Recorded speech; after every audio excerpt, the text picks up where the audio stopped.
Welcome to Man Does Tech, where I solve the problems you didn't even know you had.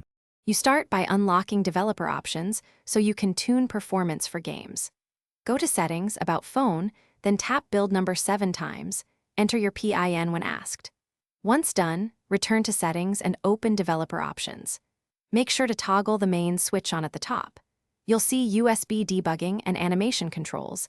Enable USB debugging only when required and leave the main switch on so the other performance options become available.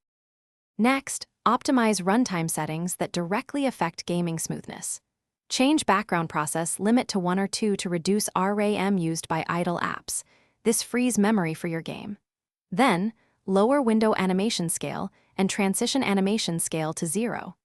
5x or turn them off to reduce frame drops.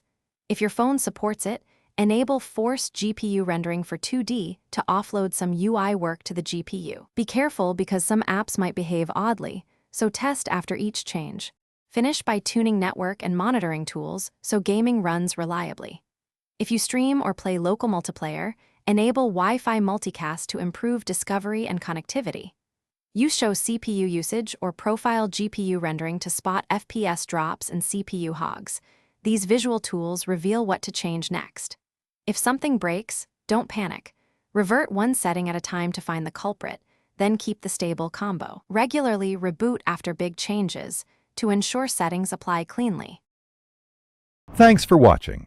If you found this helpful, don't forget to like and subscribe.